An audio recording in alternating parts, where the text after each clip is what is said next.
السلام علیکم ورحمۃ اللہ وبرکاتہ۔ الحمد للہ علی ما انعم وعلم من البیان ما لم نعلم والصلاة والسلام علی سید العرب والعجم وعلی آلہ واصحابہ المکرم، اما بعد فاعوذ باللہ من الشیطان الرجیم، بسم اللہ الرحمن الرحیم۔ لا اقسم بهذا البلد وأنت حل بهذا البلد، صدق اللہ مولانا العظیم۔ حضرات و خواتین، انشاءاللہ آج کلام پاک کی 3 سورتوں کی تفسیر بیان ہوگی۔ پہلی سورہ سورہ بلد، دوسری سورہ سورہ شمس، اور تیسری سورہ کا نام ہے سورہ اللیل۔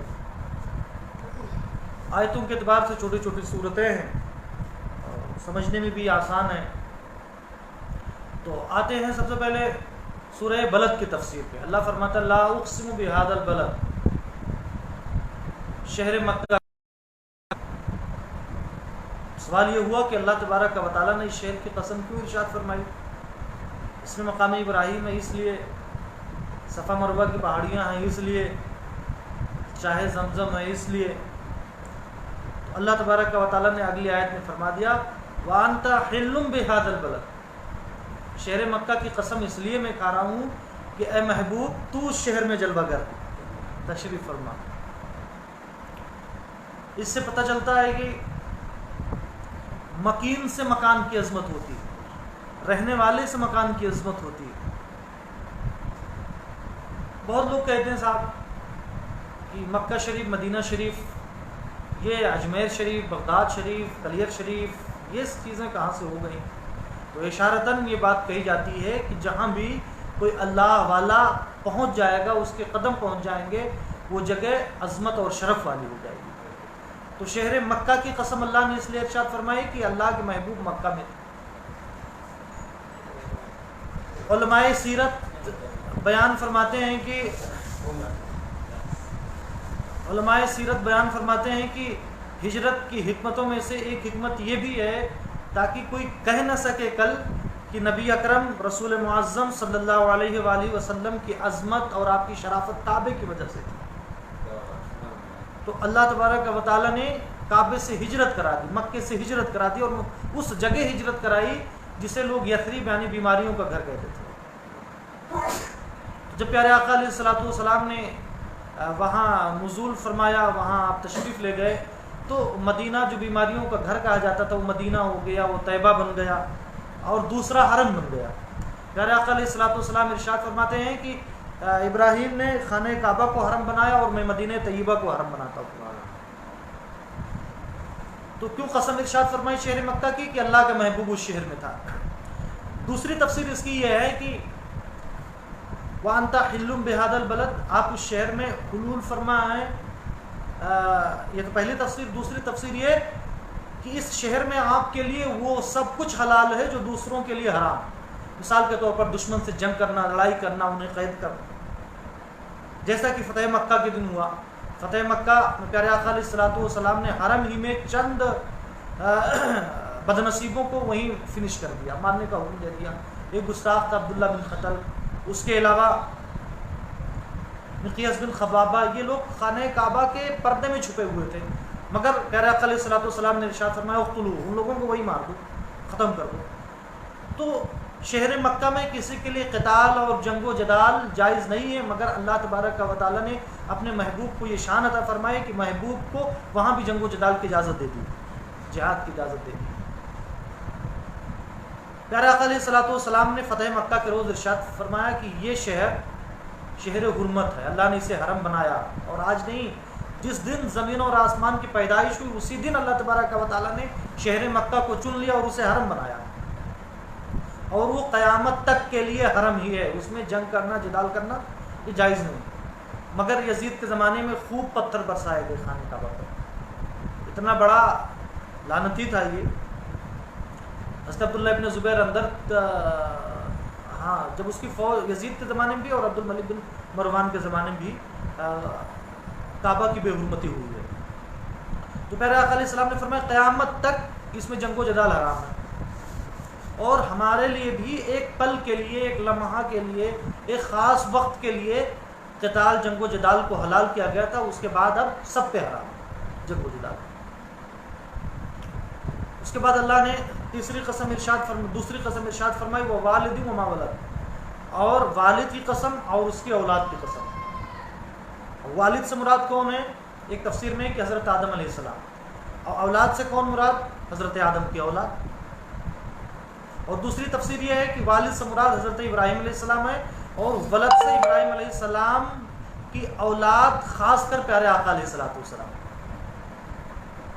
تو حضرت ابراہیم کی قسم ارشاد فرمائی، اور حضرت پہلی تفسیر کے اعتبار سے حضرت آدم کی قسم اس لیے ہے کہ جتنی بھی انسانیت ہے آدم علیہ السلام کی وجہ سے انسانی آبادی۔ اور دوسری تفسیر میں اگر والد سے مراد ابراہیم علیہ السلام ہے تو ان کی قسم کیوں ارشاد فرمائی؟ اس لیے کہ حضرت ابراہیم کے بعد جتنے بھی انبیاء کرام ہوئے حضور صلی اللہ علیہ وسلم تک، سب کے سب حضرت ابراہیم علیہ السلام کی نسل میں ہوئے تھے، اس لیے انہیں ابو الانبیاء کہا جاتا ہے۔ تو ابراہیم علیہ السلام کی قسم اور ابراہیم علیہ السلام کی آل یعنی محمد مصطفیٰ صلی اللہ علیہ وآلہ وسلم کی قسم۔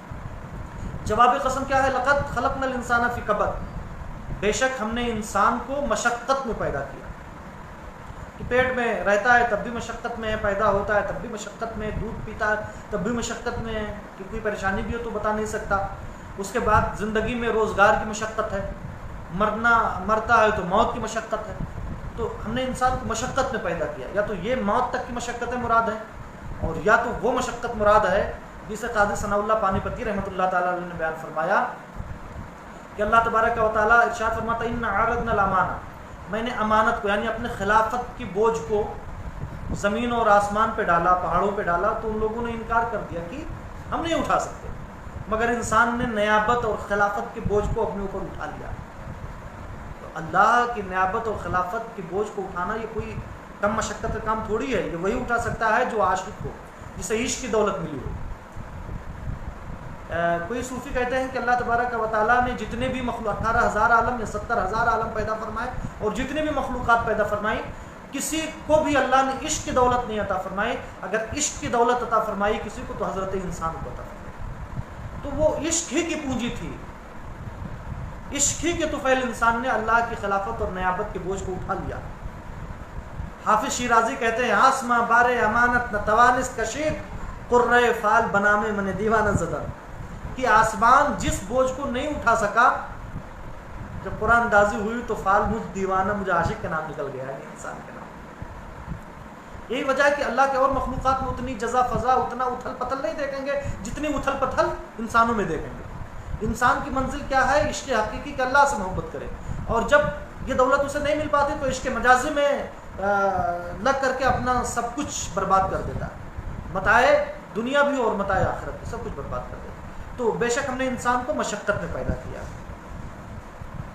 اَيَحْسَبُ أَن لَّن يَقْدِرَ عَلَيْهِ أَحَدٌ، کیا وہ گمان کرتا ہے کہ اس پہ کوئی قدرت نہیں رکھے گا؟ ایک یا تو اس سے عام کافر مراد ہے کہ کافر یہ سمجھتا ہے کہ اس کا کوئی کچھ نہیں بگاڑ پائے گا جب تک اللہ اسے نعمتیں دیے رہتا ہے۔ اور دوسری تفسیر اس کی یہ ہے شان نزول بلکہ کہ ابو الاشد اسید بن کلدہ کے بارے میں آیت اتری۔ وہ اتنا طاقتور تھا کہ چمڑی پہ پیر رکھتا تھا اور 10 لوگوں سے کہتا تھا کہ اس چمڑی کو میرے پیر سے کھینچ لو، تو ٹکڑا ٹکڑا کر کے وہ چمڑا پھٹ جاتا تھا، مگر اس کے پیر کے نیچے جو حصہ رہتا تھا وہ کوئی نکل نہیں پاتا تھا۔ اور بہت بڑا گستاخ رسول، گستاخ نبی، اس نے حضور علیہ الصلوۃ والسلام کے مشن کو ناکام کرنے کے لیے بے انتہا مال خرچ کیا ناجائز طریقے سے، اور سر عام بیان کرتا کہ ہم نے محمد مصطفیٰ صلی اللہ علیہ وآلہ وسلم کی دشمنی میں اتنا مال خرچ کر دیا، تو مکہ والے بھی اسے بہت عزت دیتے اس لیے کہ ان کا مددگار تھا۔ تو اللہ نے فرمایا انسان کیا یہ گمان کرتا ہے کہ اس پہ کوئی قدرت نہیں پائے گا؟ یقول اہلکت مالا لبدا، وہ کہتا ہے میں نے بے انتہا مال خرچ کیا۔ ایحسب ان لم یرہ احد، کیا انسان یہ گمان کرتا ہے کہ اسے کوئی نہیں دیکھ رہا ہے؟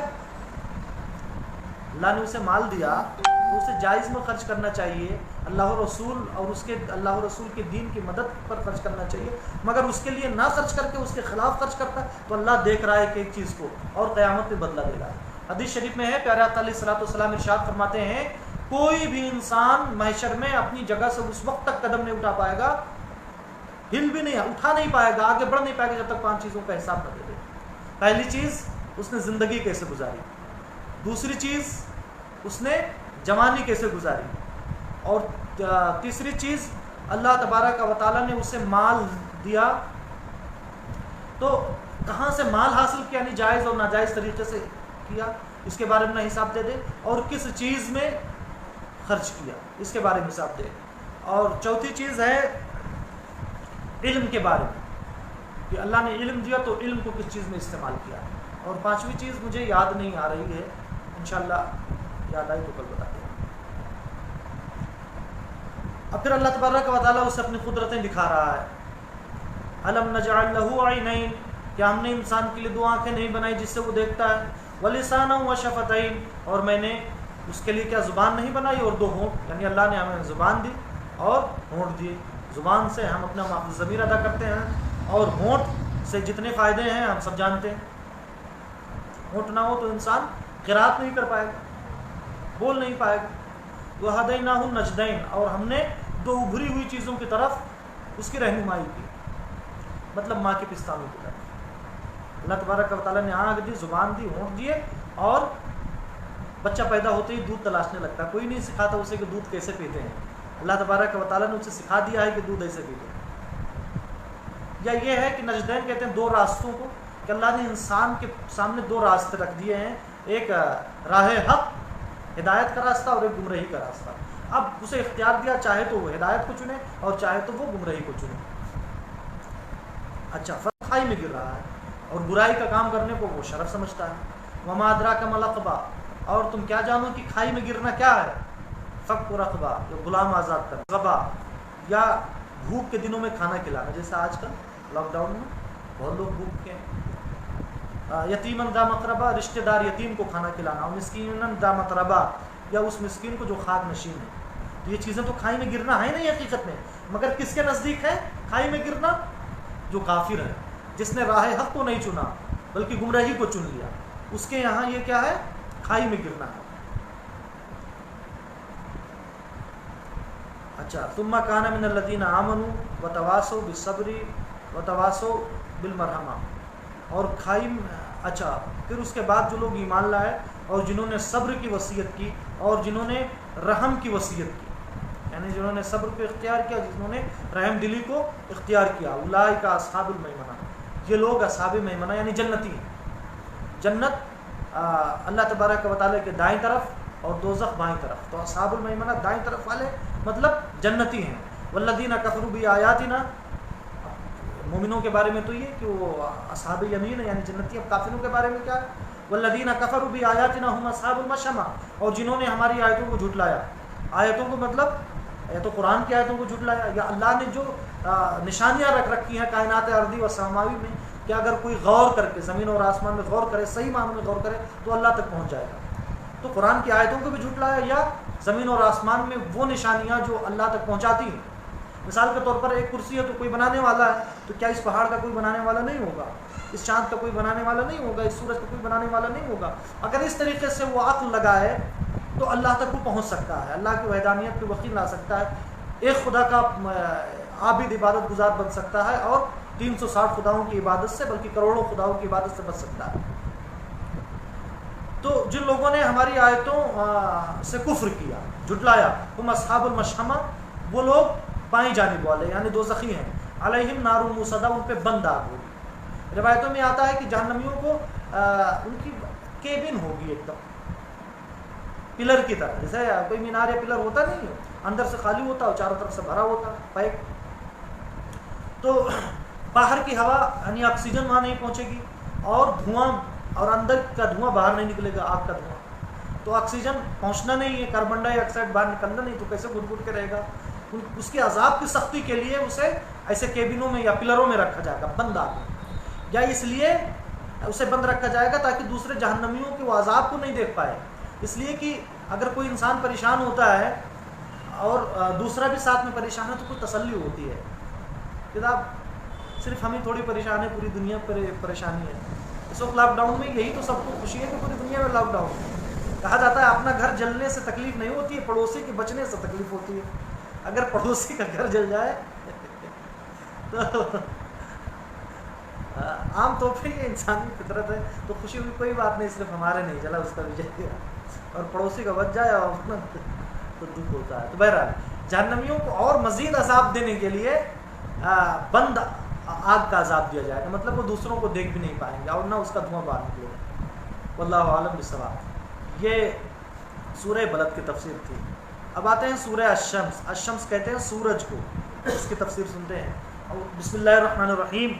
والشمس وضحاها والقمر اذا تلاها والنهار اذا جلاها والليل اذا يغشاها والسماء وما بناها والارض وما طحاها ونفس وما سواها فألهمها فجورها وتقواها قد افلح من زكاها۔ 7 قسمیں اللہ تبارک و تعالی نے ارشاد فرما کر کے یہ بات کہی کہ وہ شخص کامیاب ہو گیا جس نے اپنے نفس کو صاف ستھرا کر لیا۔ 7 بار قسمیں فرما کر، اتنی تاکید کے ساتھ، یعنی نفس کو نفس مطمئنہ بنانے کی اتنی اہمیت ہے۔ اللہ کی رضا اسی میں ہے کہ نفس مطمئنہ ہو۔ قد افلح من زکاها، وہ کامیاب ہو گیا جس نے اپنے نفس کو ستھرا کر لیا۔ وقد خاب من دساها، اور وہ خائب و خاسر ہوا، وہ ہلاک ہو گیا جس نے نفس کی مصیبتوں کو چھپایا، مطلب اسے مزکہ نہیں کیا بلکہ اسے امارہ ہی رہنے دیا۔ تو اب 7 کن چیزوں کی قسم اللہ نے ارشاد فرمائی؟ والشمس وضحاها، سورج اور اس کی روشنی کی قسم، والقمر اذا تلاها، اور چاند کی قسم جب وہ پیچھے جائے، مطلب جب نکلے، یا تلاها کا مطلب یہ ہے ایام 20 میں جب خوب روشن ہوتا ہے چاند، 13، 14، 15۔ والنہار اذا جلاها، اور دن کی قسم جب وہ روشن ہو، جب اللہ اسے روشن کرے۔ کیسے روشن کرے؟ کہ رات چلی جائے اور سورج طلوع ہو جائے۔ واللیل اذا یغشاها، اور رات کی قسم جب اسے چھا جائے، چھا لے۔ کس سے چھا لے؟ رات اچھا جب دن کو چھا لے یا سورج ڈوب جائے۔ والسماء وما بناها، اور آسمان اور اس کے بنانے والے کی قسم۔ والارض وما طحاها، اور زمین اور اس کے بچھانے والے کی قسم۔ ونفس وما سواها، اور نفس یعنی جان کی قسم اور اسے درست بنانے والے کی قسم۔ سوا کا کیا مطلب ہے؟ نفس کو درست کرنا یہ کیسے ہوگا کہ اللہ تبارک و تعالیٰ نے اس میں حکمتیں رکھ دی ہیں، جان میں حکمتیں رکھ دی، حکمت کی دولت عطا فرمائی۔ یا سواہا کا مطلب کہ اسے اللہ تبارک و تعالیٰ نے اختیار دیا کہ وہ خیر کو بھی اختیار کرے اور شر کو بھی اختیار کرے۔ اچھا، یا سواہا کا مطلب یہ ہے اسے درست کرنا، عدل خلقہا، یعنی اس کی تخلیق کو بالکل مناسب رکھا، بیلنسڈ رکھا۔ فَأَلْهَمَهَا فُجُورَهَا وَتَقْوَاهَا، تو اللہ تبارک و تعالیٰ نے اس کے فجور، فسق و فجور کو اور اس کی پرہیزگاری کو اس جان، اس نفس کے دل میں ڈال دیا۔ اب نفس سے مراد کیا ہے؟ یہ کس کے نفس کے بارے میں، کس جان کے بارے میں یہ بات کہی جا رہی ہے؟ تو پہلی تفسیر یہ کہ اس سے مراد آدم علیہ السلام کا نفس مراد ہے، آپ کی جان مراد ہے، ٹھیک ہے۔ اور دوسری تفسیر یہ ہے کہ اس سے انسان اور جنات سب کے نفوس مراد ہیں۔ اچھا، اللہ تبارک و تعالیٰ نے یہاں فرمایا فَأَلْهَمَهَا فُجُورَهَا وَتَقْوَاهَا، اللہ تبارک و تعالیٰ نے اس کے شر کو اور اس کے تقوی اور اس کے خیر کو اس کے دل میں ڈال دیا۔ تو فجور یعنی شر کو پہلے رکھا اور خیر کو بعد میں رکھا۔ مفسرین کہتے ہیں اس کا مطلب یہ ہے کہ نفس عام طور سے امارہ ہی ہوتا ہے۔ دلیل کیا ہے، اشارہ کیا ہے کہ اللہ تبارک و تعالیٰ نے فَأَلْهَمَهَا فُجُورَهَا وَتَقْوَاهَا میں فجورہا کو پہلے رکھا اور تقواہا کو بعد میں رکھا۔ اس بات کی طرف اشارہ ہے کہ نفس کی اصل امارہ ہونا ہی ہے۔ عموماً لوگوں کا نفس نفس امارہ ہوتا، ٹھیک ہے، اور جو لوگ اس کی شرارت اللہ دور کر دے یا لوگ محنت کر کے اسے دور کر لیں تو پھر مطمئنہ بنتا ہے۔ قد افلح من زکاها، یقیناً وہ کامیاب ہو گیا جس نے نفس کو ستھرا کر لیا۔ دو اس کی تفسیریں کی جاتی، پہلی تفسیر یہ ہے قد افلح من زکاها، وہ کامیاب ہو گیا جس کے نفس کو اللہ نے ستھرا کیا، پہلی تفسیر یہ ہے۔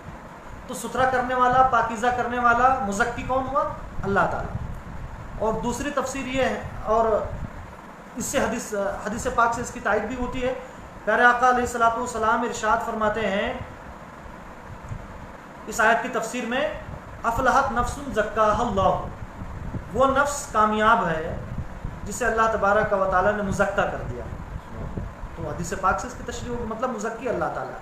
اور دوسری روایت میں یہ ہے کہ امام ترمذی سے روایت، امام مسلم اور ترمذی روایت کرتے ہیں، پیارے آقا علیہ الصلوۃ والسلام دعا مانگتے ہیں، اللہم انی اعوذ بک من العجز، اللہ میں عاجزی سے، والکسلی اور سستی کاہلی سے، اور کیا کہتے ہیں بزدلی سے، والبخلی اور بخیلی سے، اور بڑھاپے سے، اور عذاب قبر سے میں تیری پناہ چاہتا ہوں. اللہم آتی نفسی تقواہا، اے اللہ تو ہمارے نفس کو تقوی دے دے اور میرے نفس کو ستھرا کر دے. مطلب ستھرا کرنے والا کون سی ذات ہے؟ اللہ تبارک و تعالیٰ کی ذات. اور ایک اور دعا پیارے آقا علیہ الصلوۃ والسلام ارشاد فرماتے ہیں، یہ دعا مانگتے بھی رہنا چاہیے، اللہم انی اعوذ بک من علم لا ینفع، اللہ میں تیری پناہ چاہتا ہوں اس علم سے جو نفع بخش نہ ہو، ومن قلب لا یخشع، اور اس دل سے جو تجھ سے ڈرے نہ، ومن نفس لا تشبع، اور اس نفس سے جو آسودہ نہ ہو، ومن دعاء لا یستجاب لہ، اور اس دعا سے تیری پناہ چاہتا ہوں جو مقبول نہ ہو. تو ان حدیثوں سے اس بات کی طرف اس کی تائید ہوتی ہے کہ نفس کا تزکیہ کرنے والا اللہ تبارک و تعالیٰ کی ذات ہے. مطلب یہ ہے کہ کچھ نفوس ایسے بھی ہیں کہ جنہیں خود تزکیہ کی ضرورت نہیں پڑتی بلکہ اللہ تبارک و تعالیٰ ان کا تزکیہ فرما دیتا ہے. اور دوسری اس کی یہ ہے جسے حضرت حسن بصری رحمۃ اللہ علیہ نے بیان فرمایا ہے کہ وہ کامیاب ہو گیا جس نے اپنے نفس کو ستھرا کر لیا. تو نفس کو ستھرا کرنے والا کون؟ جو اس نفس کا مالک ہے، وہ شخص. تو پہلی تفسیر کی روشنی میں نفس کو ستھرا کرنے والا اللہ کی ذات، اور دوسری تفسیر میں نفس کو ستھرا کرنے والا کس کی ذات؟ اس ذی نفس کی ذات جس کا وہ نفس ہے. اب ان سے نتیجہ کیا نکلے گا؟ ان سے نتیجہ یہ نکلے گا کہ انسانوں کی دو قسمیں ہیں، ایک مراد ایک مرید. سالکین کی دو قسمیں، ایک مراد ایک مرید. مراد اسے کہتے ہیں جسے اللہ تبارک و تعالیٰ خود چن لے. صحابہ میں حضرت عمر رضی اللہ تعالیٰ مراد ہیں کہ پیارے آقا علیہ الصلوۃ والسلام نے ان کے لیے دعا کی، اے اللہ عمر کے ذریعے دین کو عزت دے. تو مراد تھے آپ. تو ایک مراد ہوتے ہیں ایک مرید. جو اللہ کی مراد ہوتے ہیں انہیں راہ سلوک طے کرنے کی کوئی ضرورت نہیں ہوتی ہے، محنت مشقت کرنے کی کوئی ضرورت نہیں ہے. دو مقام ہوتے ہیں، ایک مقام استفاء اور اجتباء ہے، اور دوسرا مقام انابت ہے. تو مقام استفاء اور اجتباء یہ انبیاء کرام کا خاصہ ہے کہ انبیاء کرام کو اللہ تبارک و تعالیٰ چن لیتا ہے، انہیں تزکیہ کی ضرورت نہیں ہے. بلکہ دیکھو پیارے آقا علیہ الصلوۃ والسلام کا تزکیہ کیسے کیا گیا کہ کبھی شق صدر فرمایا گیا تو کبھی عرش پہ بلایا گیا. مگر عام مومنین کا کیا راستہ ہے کہ وہ نیک کام کریں، مشقتوں میں پڑھیں، ریاضت کریں، مجاہدہ کریں، تب ان کا نفس صاف ہوگا. تو مقام استفاء اور اجتباء یہ انبیاء کرام کا خاصہ ہے، اور انبیاء کرام کے علاوہ ان کو امتیوں میں جنہیں اپنے انبیاء کرام کا کمالی اتباع حاصل ہے، کامل اتباع اور پیروی جو اپنے انبیاء کرام کی اقوال میں، احوال میں، افعال میں کرے گا، انہیں بھی اجتباع کا مقام، خال لوگوں کو یہ مقام ملتا ہے کہ انہیں کہ نفس کے لیے تگ و دو کی ضرورت نہیں پڑتی بلکہ اللہ تبارک و تعالیٰ ان کے نفس کو مزکہ فرمائے رہتا ہے. یہ مقام اجتباع اور استفاء ہے. اور دوسرا مقام انابت ہے. مقام انابت یہ مریدوں کا حصہ ہے کہ انہیں راہ سلوک طے کر کے اور اسٹیپ بائی اسٹیپ اپنے نفس کو مزکہ کرنا پڑتا ہے. تو بہرحال وہ لوگ بھی کامیاب ہیں جو اللہ کی مراد ہیں، اور وہ لوگ بھی کامیاب ہیں جنہوں نے راہ انابت، راہ سلوک کے ذریعے سے اپنے نفس کو مزکہ کر لیا. وقد خاب من دساہا، اور وہ خائب و خاسر ہوا، ہلاک ہوا جس نے اپنے نفس کی مصیبتوں کو چھپایا. مطلب نفس کا کام امارہ ہے گناہوں پہ ابھارنا ہے، تو وہ رکتا نہیں ہے بلکہ گناہ پہ گناہ کیے جاتا ہے. کفر بھی کرتا، شرک بھی کرتا، زنا بھی کرتا، ظلم بھی کرتا. اس کے بعد اللہ تبارک و تعالیٰ نے قوم سمود کی ہلاکت کا واقعہ بیان فرمایا ہے. حضرت صالح علیہ السلام کی قوم کے لوگ یہ تھے. صالح علیہ السلام نے کہا کہ میں اللہ کا نبی ہوں، اللہ تبارک و تعالیٰ نے تمہاری طرف بھیجا ہے. تو ان لوگوں نے کہا کوئی معجزہ دکھائیے، آپ سے پہلے انبیاء کرام معجزہ دکھاتے رہے ہیں. تو صالح علیہ السلام نے کہا کیا معجزہ دیکھو گے؟ تو انہوں نے کہا یہ سامنے جو پہاڑ ہے، چونکہ یہ پہاڑوں کو تراش کے گھر بناتے تھے، مگر گھر کتنا بنا لیں، جانور بنا لیں، بت بنا لیں، ان میں جان تو ڈال نہیں سکتے. بہت کوشش کرتے تھے کہ جان بھی ان میں آ جائے، کاش جن بتوں کو تراشتے تھے. تو انہوں نے سوچا کہ ان سے کہیں کہ کوئی اونٹنی اس سے نکلے پہاڑ سے، اس میں جان بھی ہو. کہا کہ اس پہاڑ سے اگر کوئی اونٹنی نکلے گی تو اس اونٹ اور وہ اونٹنی آئے 10 مہینے کی گابھن بھی ہو، عمل سے ہو، دودھ بھی دے، تو ہم آپ پہ ایمان لے آئیں۔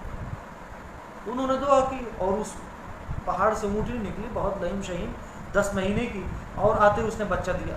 مگر اب چونکہ پہاڑ سے بنی تھی تو پانی بہت پیتی تھی، ایک دن وہ پورا پانی چشمے کا پی لیتی تھی، تو ان لوگوں نے شکایت کی۔ دودھ تو پینے میں کوئی حرج نہیں ہوتا تھا، مگر وہ پانی پی لیتی تھی تو تکلیف ہونے لگی۔ لوگ چاہتے ہیں نا کہ جانوروں کو چارہ نہ دیا جائے اور دودھ دیتے رہیں وہ جانور۔ تو انہوں نے کہا کہ شکایت کی، تو حضرت صالح علیہ السلام نے کہا کہ صاحب ایک دن تم پانی پیو گے، ایک دن اونٹنی۔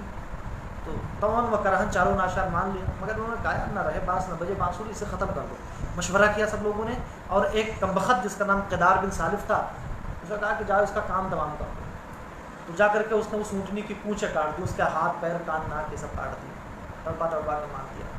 حضرت صالح علیہ السلام نے منع کیا تھا کہ اللہ کی نشانی اسے چھونا نہیں، اس کا مطلب اللہ کی نشانیوں کی عزت کرنی چاہیے۔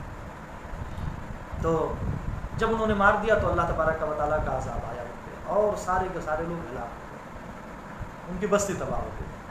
اس واقعے کو اللہ تبارک و تعالیٰ نے ان آیتوں میں بیان فرمایا۔ کذبت ثمود بطغواها، سمود قوم سمود اپنی سرکشی سے ہلاک ہوئے۔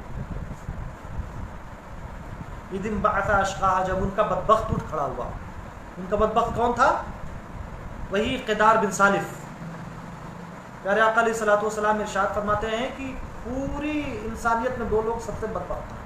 ایک آدم علیہ السلام کا وہ بیٹا جس نے اپنے بھائی کو قتل کیا، تو اب جتنا بھی قتل ہوتا رہے گا سب کا گناہ اس کے سر جائے گا، اور اسے بھی گناہ ملے گا قتل کرنے والے۔ اور دوسرے قوم سمود کا یہ بدبخت۔ اور تیسری حدیث پاک ہم نے پڑھی، حضرت علی فرماتے ہیں کہ 2 لوگ بڑے بدبخت غالباً تاریخ الخلفاء میں، ایک تو قوم سمود کا وہ جس نے اونٹنی کو کی کونچیں کاٹی یعنی قدار بن سالف، اور دوسرے وہ شخص جو ہماری داڑھی کو خون آلود کرے گا، مطلب مجھے شہید کرے گا۔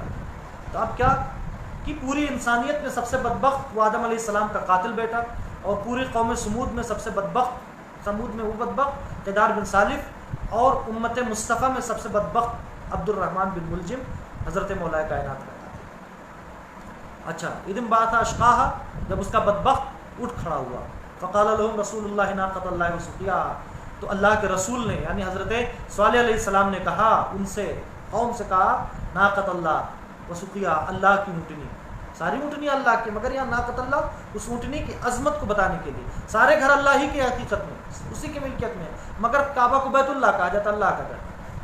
ناقۃ اللہ وسقیاها، اللہ کی اونٹنی اور اس کے پینے سے الگ رہنا، نہ اس کے پینے میں انٹرفیئر کرنا اور نہ اسے تکلیف پہنچانا۔ فکذبوہ فعقروها، تو حضرت صالح علیہ السلام کو جھٹلایا، ان کی بات نہیں مانی، فعقروها، تو اس کی پونچھیں کاٹ دی۔ فدمدم علیہم ربهم بذنبہم، تو ان کے گناہوں کے سبب اللہ تبارک و تعالیٰ نے ان پر عذاب مسلط کر دیا۔ فسواها، تو اسے ہلاک کر کے درست کر دیا، برابر کر دیا ان کی بستی کو۔ ولا یخاف عقباها، اور اللہ کو پیش آنے والے کا کوئی خوف نہیں، بچے ہی نہیں تو قوم کیا بگاڑ پائے گی اپنے نبی کا۔ یہ اس سورہ کے بارے میں تھا۔ اب اگلی سورہ سن لیں، 10 منٹ باقی ہے ابھی۔ سورہ الرحیم، واللیل اذا یغشا والنہار اذا تجلی وما خلق الذکر والانثى ان سعیکم لشتی، صدق اللہ مولانا العظیم۔ اللہ تبارک و تعالیٰ نے رات کی قسم ارشاد کی، رات کی قسم جب چھا جائے، اور دن کی قسم جب وہ روشن ہو، اور اس کی قسم جو اللہ تبارک و تعالیٰ نے میل اور فیمیل پیدا کیے، مرد اور عورت بنائے۔ مرد اور عورت سے کیا مراد ہے؟ ایک تو یہ کہ انسانوں میں مرد اور عورت، ان کی قسم ارشاد فرمائی، اور دوسرے یہ کہ میل سے مراد یہاں آدم علیہ السلام ہے، اور فیمیل سے مراد حضرت حوا علیہ السلام۔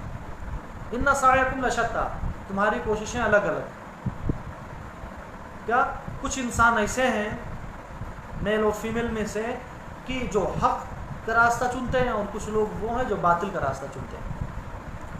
اس کی شان نزول ایک اور بتائی جاتی ہے کہ حضرت بلال رضی اللہ تعالیٰ عنہ امیہ بن خلف کے غلام تھے۔ حضرت ابوبکر صدیق ایک دن گزر رہے تھے تو امیہ حضرت بلال کو گرم ریت پر لٹا کر کے اور ایک بڑی سی چٹان ان کے سینے پر رکھے ہوئے تھا، اور کہہ رہا تھا کہ محمد کے دین سے پھر جاؤ، محمد کے ساتھ کفر کرو، مگر جواب میں واحد احد احد احد، اللہ ہی اللہ کا نام لے رہے تھے۔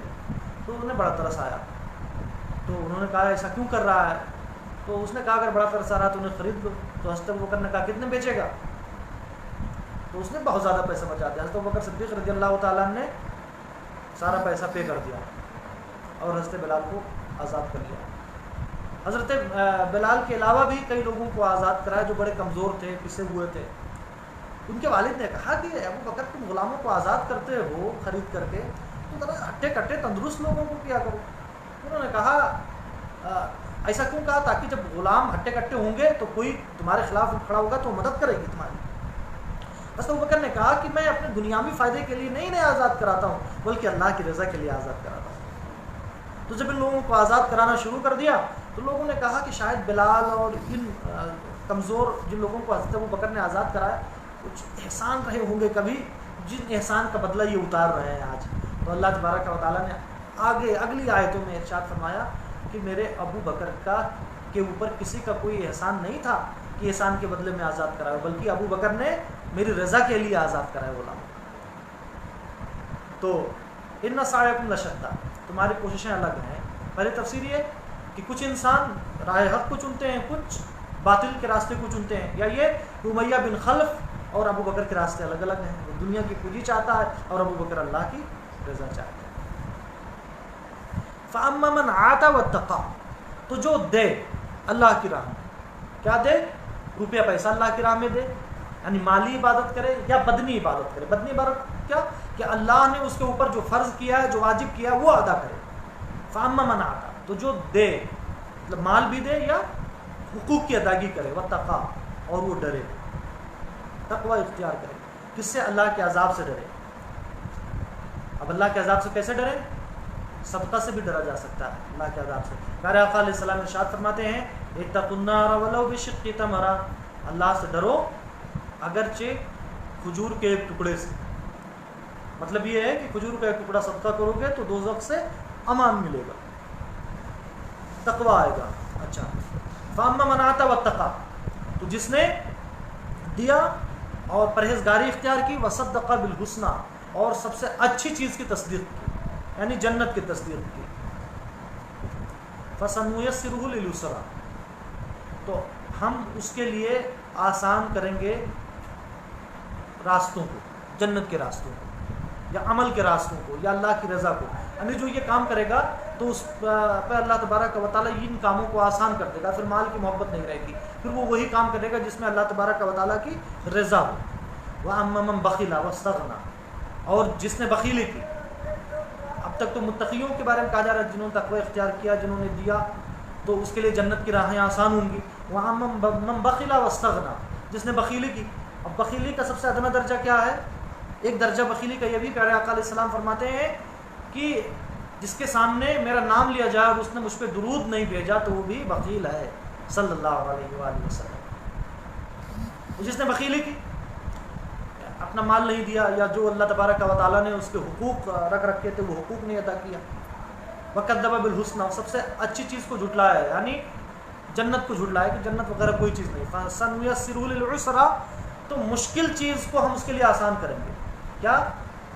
اللہ کی ناراضگی، ناپسندیدہ کام، یا عسرا مشقت سے دوزخ مراد ہے کہ دوزخ کی راہیں اور ناپسندیدگی کی چیزیں جو ہیں اس کے لیے آسان ہم کر دیں گے. کیا مطلب؟ وہ گناہ کو اور دوزخیوں والا کام ثواب سمجھ کر کے بھی کرے گا.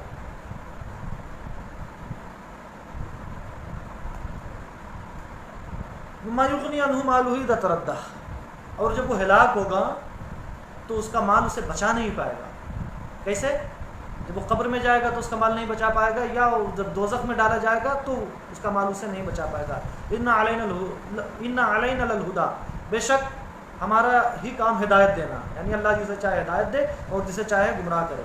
وَإِنَّا لَنَا لَلْآخِرَةَ وَالْأُولَى، اور بے شک ہمارے ہی لیے آخرت ہے اور اس سے پہلے جو ہے، یعنی دنیا اور آخرت میں سارا اختیار اللہ تبارک و تعالیٰ ہی کا ہے. اللہ جسے چاہے ہدایت دے اور جسے چاہے ذلیل کرے. فَأَنذَرْتُكُمْ نَارًا تَلَظَّىٰ، تو میں نے تمہیں بھڑکتی ہوئی آگ سے ڈرایا. لَا يَصْلَاهَا إِلَّا الْأَشْقَىٰ، اس دوزخ کی آگ میں کون ڈالا جائے گا؟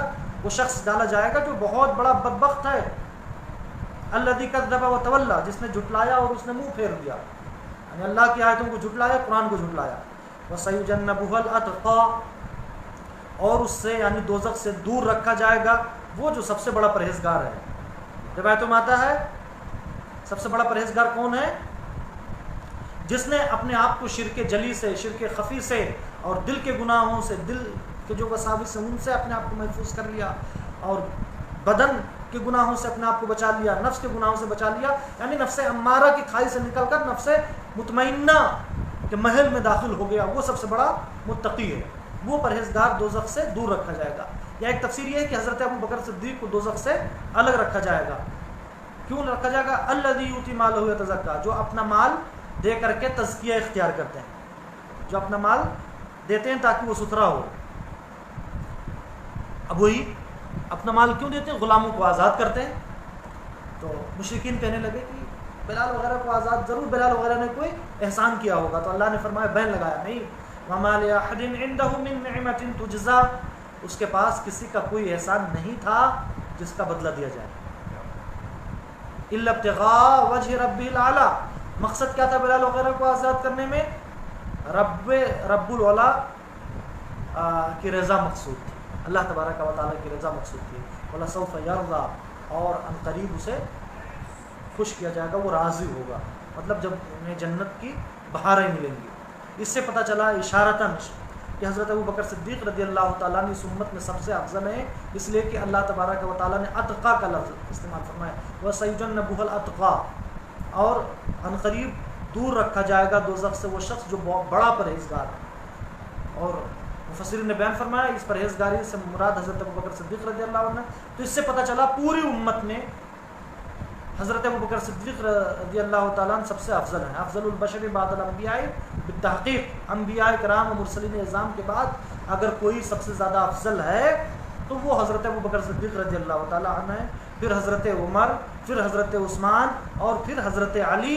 یہی اہل سنت کا اجماعی عقیدہ ہے، اجماعی، جو سنی ہوگا وہ اس عقیدے پہ ضرور ہوگا کہ ابو بکر افضل امت، پھر حضرت عمر، پھر حضرت عثمان، پھر حضرت علی۔ وما علینا الا البلاغ، استغفر اللہ رب من کل ذنب۔ خدا حافظ۔